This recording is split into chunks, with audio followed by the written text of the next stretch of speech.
Well, hello everyone. I'm Zwigo and today I'm bringing you the fossil only run. This run was suggested to me by a lot of people, so I finally decided to do it. But before we get into it, I've got a little disclaimer. Throughout this video, there's going to be some kind of bar on top of my footage, like a black bar. I have no idea how it got there, and I tried a lot of things to try and fix it, but nothing worked. I'm very sorry for that, but I'll definitely try to fix that for the next one. Now let's see what we can do, shall we? I had the choice between choosing all of the fossil Pokemon available to me at this point, but I also could have gone with the Hone exclusive ones. I decided to pick the second option because else my team would not have fitted to regen, but if I would have picked all of the fossils, I wouldn't have involved any of them. And since you guys left like 20 comments on my last video asking me why I didn't evolve any of my Pokemon, well, here it is. I will be going with Cradily and Armaldo. I'll be starting off with Delete because it's probably one of the worst Pokemon move pool wise. It also doesn't learn anything good through level up, and it only learns physical attacks while it's actually a special attacker, so that's kind of annoying. Running through the early game with this Leap is definitely not going to be easy. Anorith and Armaldo on the other end are pretty good Pokemon, but we will get them in the middle of the game, so he's going to have some catching up to do. I also just want to tell you guys a quick announcement. I have made a Discord, so if you want to chat with the community or with me, I'm pretty active in there myself, you should join the link. There will be a link in the description below, so see you guys there. So with that out of the way, let's get right into the rules. Rule number 1, only fossil Pokemon in battle, so Armaldo, Cradily, Lileep, and Anorith. Rule number 2, no items in battle and also no held items. I am allowed to use items outside of battle. For you guys saying that I am basically cheating, I'm not using any items in battle. Rule number 3, I will be catching a gem Pokemon because else this challenge won't be possible. With the rules being said, let's get right into the wonderful world of Pokemon. We name ourselves Zwigo like always, and we immediately head to the place where Professor Budge gets attacked. We get to pick our starter Pokemon in the leap, and we only know Astonish, which is not so good for the early game because a lot of normal types are in the early game. But this Buchena goes down pretty quickly with just a few Astonishes, even though it is not very effective. We follow the professor to his lab and we name our starter Pokemon Dunce. I told you you would be named in the next video. Before continuing our journey, you have to fight May, who, as you may expect, goes down in a few Astonishes. We skip right ahead to the first gym, led by Roxanne, but we can't even get past her first Geodude. Our moves just don't do enough damage, and we get absolutely wrecked by Rock Throw. So all we have to do is basically grind up. I try at various levels, but it just isn't possible. We have to overlevel quite a bit before we have the power to take her down. In fact, it isn't even possible until we grow to level 22, where we learn Ingrain. This move basically makes it so that we have leftovers. It restores a little bit of health after every turn. And since Geodude and Nosepass can barely damage us, we heal almost all of our HP back every turn. But still, that was not easy because our moves literally do no damage. Eventually, we run out of all of our moves and we have to finish the battle with struggle, but we managed to do it and the first gym badge is ours. This is probably one of the hardest first gym badges I've ever had to earn. We then take the boat to Slateport City because if the rock type gym was this hard, I already know what the fighting type gym is going to be like. I decide to beat every trainer around Slateport before I go and challenge the second gym. We also decide to clear the museum from Team Magma to get ourselves a little bit extra XP. Maxie's intentions in these games are honestly pretty weak for a reason to build an evil team, but hey, it's 10 times as good as this Pokemon Sword and Shield evil team. I won't spoil anything, but I'm not a big fan of Team Yell. After all these shenanigans, we decide to head back to Dewford and challenge Brawly's gym. We can't even get past his first Pokemon Machop. We try a lot of times, but he just hits too hard for our Lileep to handle it, so eventually we'll have to grind up to level 30, so that we can learn Confuse Ray to get some RNG luck. We start off by setting up Confuse Ray followed by an Ingrain. We bring down Machop down to red health, and because I know that he's going to be healing here, I'm going to set up another Confuse Ray. We finally take down Machop with 2 more assets and Makahita comes out. We start off by misclicking so that he can hit us with an Arm Thrust. After that we confuse him and he starts hurting himself. We go for an Acid, but he lowers our accuracy with a Sand Attack. We confuse him again and he can hit us one more time with an Arm Thrust before we take him out. We get the Knuckle Badge and we head straight to May. This is known as one of the hardest May AA battles in the entire time, so let's see how Dunce can do. We hit Shroomish with an acid and she paralyzes us. We try to set up an ingrain, but we get paralyzed 3 times in a row. I swear RNG hates me, but eventually we set up and we get paralyzed again, but we do take her out next turn. Next up is Marshtomp. We start off by confusing it as he sets up a bite. We are big brain, so we decide not to attack him. After a lot of astonishes and water guns, we eventually take him down. Last up is our Numel, who goes down in 3 astonishes after it hits itself in its confusion twice. Easy gains. We proceed to Mobile City without any more problems. We head to the gym, but first we clear all the trainers on the surrounding routes, so we start challenging the gym at level 37. But this definitely isn't enough. Even though all their attacks should be not very effective against us, they have the move Sonic Boom, which always does a set amount of damage, 20. This combined with being paralyzed makes this gym very hard for our Leap to handle. Sometimes we can't even get past the first Magnemite. So we decide to level up to level 40 so that our Leap can reach his final form Cradily. We start off by confusing Magnemite and setting up an ingrain. Magnemite paralyzes us and eventually we take it out by spamming Astonish. Next up is Voltorb, and as you expect, it just blows up, which makes it easy for us. Last up is this Magneton, who hits us with a Sonic Boom. We confuse it and we just repeat the same process as with Magnemite, spamming Astonish and eventually it goes down. Cradily is definitely a big upgrade from Leap. At first I didn't want to evolve, but you guys just kept on asking me to evolve my Pokemon, so here I am with my gal, Cradily. We get ourselves the Dynamo badge and we head straight to Mount Chimney so that we can fight Maxie. I also decided to teach our Cradily secret power because it's just a way better move than Astonish. It has a chance to inflict a random status infliction, so that could definitely come in handy. We also learned Rock Tomb. While Leap can't learn Rock Tomb, Cradily can, and it will be a great stab move until we learn Ancient Power. So the first Pokemon Matiena went down without any problems, and next up is Golbat, who does hit us a few times with wing attacks, but he also heals up. Eventually we do take it down with a few Rock Tombs though. Last up is Camerupt, who easily goes down in just 2 Rock Tombs. Time to head back to the sauna where Hot Hat Flannery is waiting for us. But honestly, this fight was a joke. I know normally this fight is really hard for most players because of her Torkoal, but now that we have Rock Tomb, we can easily run through her. I used Secret Power against her first 2 Slugmas because Rock Tomb doesn't have 100% accuracy. As you can see, we'll miss one against her Torkoal, but eventually we do take her down with just 2 Rock Tombs. We get her badge and we make a quick stop by the desert to grab ourselves the claw fossils so that we can get ourselves an Anorith. We head to Rustboro City to get ourselves a fossil, we revived it and we named it Moriko. Because you, my man, are a legend. Thank you for the big donations on last stream, and we then head back to the 5th gym. And of course we have to abuse our dad again, but we get wrecked because one of his slackings manages to hit us with a focus punch. But we go in again. His first slacking puts us to sleep with a yawn and we finally bring it down into red health with Rock Tomb, but he heals up. I feel like if I can't use any items in battle, gym leaders and other trainers shouldn't be able to do it either. Please Game Freak, get a work on that and give us an extra game mode. But eventually we can take down Slacking and we switch in Moriko to get in some switch training. Switch back into Dunce, but he goes for a focus punch, which almost takes us out. I wanted to set up an ingrain, but I knew that it was probably going to go for another one. So I decided to just spam Secret Power and Rock Tomb so that we can eventually take him out.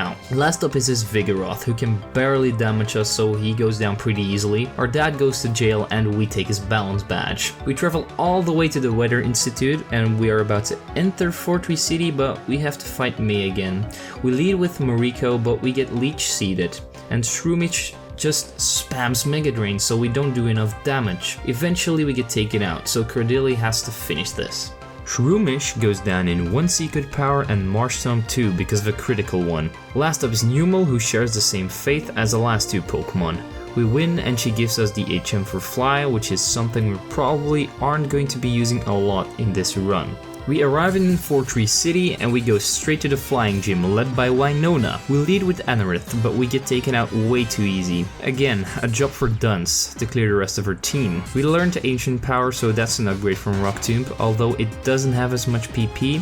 Her Swallow does go down in 1 hit. Next up is Skarmory, who is very bulky, so she literally drains all of our PP for ancient power. Right now we have to finish the gym with just secret power. And next up is her Pelipper, who always starts off with a protect, but we do take him down with just 2 secret powers, even though he confuses us. Her last Pokemon is Altaria, and she goes full competitive by setting up loads of dragon dances. And because of Skarmory's sand attack, we miss a few of our moves. And then eventually we manage to whittle her down into red health, but she heals up and sets up even more dragon dances. But luckily we are very bulky, so Earthquake still doesn't do that much damage. We take out Altaria with a few more secret powers, and we earn ourselves the next gym badge, and we head straight to Lilycove City to fight May. Her first Pokemon Swallow sets up some cheesy double teams, which causes our Anorith to faint, and I really wanted to use him more, but we have to level him up first, I guess. We switch in Dunce, and we take out Swallow with 1 secret power. Shroomies goes down in 2 hits, and next up is Marshtomp, who hits us with a Mud Shot, but we can easily take him down with 2 secret powers. Numel is up last, and she goes down in 1 hit, and that was the last time we see May. Honestly, I've seen enough of her weak team, so the next challenge will definitely not be a Gen 3 game. We head to the top of Mount Pyre, where Maxie takes the wrong orb once again. I mean, he must be colorblind. Why would the red legendary be controlled by the blue orb? It just doesn't make any sense. We take the red orb and we stop their evil plans. Because we skip through the Magma hideout, because honestly there's nothing interesting to find there except for a Master Ball, which we can't even use. So we swim to Moss Deep City to fight the twins. Luckily, the gym leaders in this game are a little bit easier than in Emerald, so it should be a little bit easier. We start off by double teaming on Lunatone with an Ancient Power and a Metal Claw, and next turn they take out Moriko with a Psychic and Flamethrower combo. I forgot to put Zig in the PC, but I'll just throw a Pokeball with him so that he doesn't affect the battle. We take out Lunatone with an Ancient Power, and they take out a Chemboy, and we get the Ancient Power boost to go over 9,000, and we easily take out the Solrock next turn to get ourselves the Mind Badge. After this, we have to go to the middle of the earth, where we find ourselves a hot pool of lava with a strong boy in it. While we are inspecting this weird thing, Maxie turns up and he wants to battle us. He leads with his Mightyena and we send out Moriko. This is honestly a joke because Moriko barely does any damage, and even though we bring him down to half health, he just heals up again. Eventually we get taken out, so it's Cradily time, baby. We swapped out Secret Power for Strength because it just does more damage, and Mightyena goes down in just 2 of those. Next up is Crobat, who easily goes down in 1 Ancient Power, and last up is Camerupt, who gets KO'd by 3 Ancient Powers. To finally stop Team Magma, or wait, what? Maxie uses the orb and the strong boy shoots off straight into Setupolis City. Maxie leads us out of the cave and he gets the lesson from Archie, telling us that he has ruined the world. I mean, to me this just sounds like a good excuse to get a tan, but if we really have to stop it, who are we to tell them not to do it? We head to the middle of the Cave of Origin, where I'm actually going to include the fight with the legendary Pokemon. Moriko gets one-shot by her Fire Blast and we send out Dunce. We get hit by her Fire Blast and we set up a Confuse Ray and an Ingrain. We go for a Strength and we confuse him again, and here he hits us really hard with an Earthquake, but we manage to get off 1 more Confusion. We misclick and we can take out Groudon with a few more Strengths combined with some Confusion damage. We are big brain, boys, big brain. Time to challenge Wallace. He isn't a champion in this game, so yeah, let's see if we can win. His first Pokemon is Luvdisc, who goes for an Attract, but we break through and hit with an Earthquake. She then confuses us and we get immobilized by Love. We do not have another chance to attack, so we get taken out. Cradily has to finish off 5 Pokemon on his own, so hopefully he can do it. We hit it with a Strength to take her out, and Celio gets destroyed by 1 Ancient Power. We gain the boosts and we also get a level up. Next up is Milotic, who has Ice Beam, which destroys Cradily. Oh wait, no, we got the boost, so that doesn't even do that much damage. He just goes down in 2 Ancient Powers. Wishcast also goes down in 2 hits, and Seeking shares the same fate after it heals up. And so we earn ourselves the last gym badge, and now we are allowed to challenge the Pokemon League. We clear through the entirety of Victory Road, where Wally has to fight us. Come on, man, we already know who's going to win here. Our Armaldo is even very weakened from all of the trainers, so he gets KO'd by his Altaria. We switch into Dunce and we take out Altaria in just 2 hits because he's just too poor to buy hyper potions. We also get the boost, which basically means that this battle is over already. Delcatty goes down in 1 critical ancient power, Roselia gets one shot by a strength. Magneton is a little bit of a problem because he survives a lot of hits, but we can easily take him down after a few attacks. After he heals up, last up is her Gardevoir, and she gets 2 shot. Wally was again not a challenging opponent, but now it's time for the biggest challenge of them all, the Pokemon League. So time to head up to the first Elite Four member, who is Sydney. He manages to take us out a few times, but after trying enough times we have a good run. His first Pokemon, Mahiena, goes down with 1 critical Brick Break, and next up is Sharpedo. So we're switching Cradily. We take him down with 1 Giga Drain after he used Swagger, so next up is Cacturn. We switch in Mariko and we start Brick Breaking away. He lowers our speed with Cotton Spore and he heals up 2 times with his full restores, because you can't be an Elite Four member without knowing how to spam full restores. Eventually we take him down, and next up is Absol, who goes down in just 2 Brick Breaks. Last up is Shiftry, who shares the same fate. And that's our first and easiest Elite Four member defeated. Next up is Phoebe with all of her PP stalling Pokemon. We start by spamming Earthquake, and our second one is a lucky crit, so we take out her Dusclops. Next up is Banette, so we switch into Dunce. We hit it with an ancient power, but she uses Spite, which drains almost all of our PP, so we go for Giga Drain, which actually takes it out. Dusclops is next, so we switch in Mariko again, and this is really annoying because we get confused, so we hit ourselves a few times, but we bring him below half health and then his berry just goes off. We have to go for an ancient power, and finally we take it down with 1 last Earthquake. Next up is Sableye, so we switch into Dunce and we take it down in 2 hits.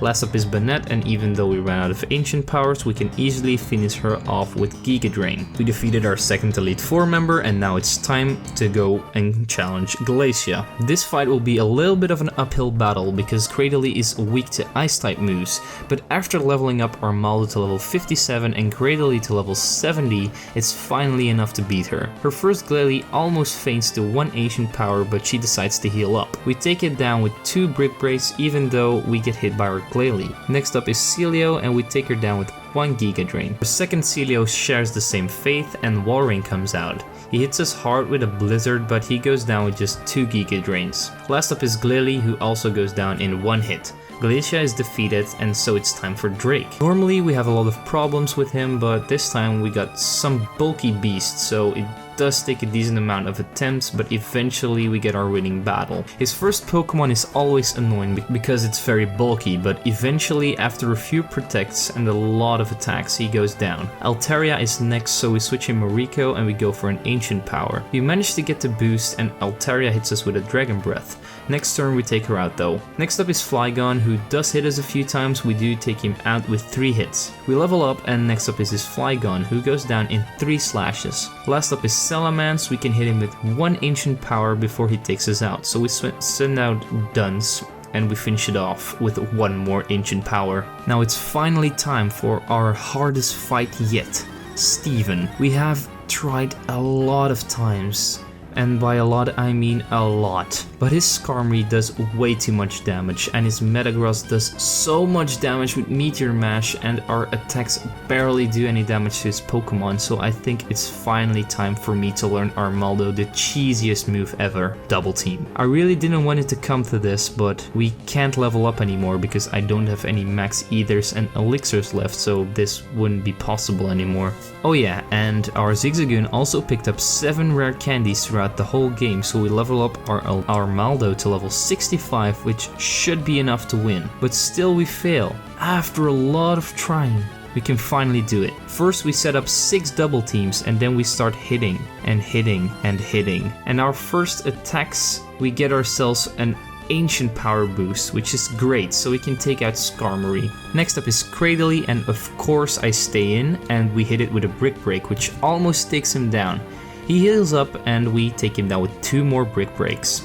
Next up is Armaldo, who goes down in 1 ancient power, and Clado goes down in just 3 hits, even though our moves aren't very effective. Metagross then comes out and we take him down to red health with an earthquake, but he heals him up and we repeat that process for about 3 times before he finally manages to go down. Last up is Aggron, who goes down in just 1 earthquake. And finally, we are champions of Pokemon Ruby once again. Steven takes us to the Hall of Fame, where we can see our 2 fossils for one last time. As you can see, this challenge took me about 22 hours of in-game time, which is an average amount of time, not too bad. But this was a very interesting and fun challenge. I really want to do this in Gen 4, but my PC had a lot of issues trying to run Desmume, which was pretty annoying. Our next challenge is going to be in Gen 6, so definitely be on the lookout on that. And as always people, don't forget to leave a like, subscribe, and share this video with your friends. And with that being said, I'm Zwigo, and I'll see you guys next time.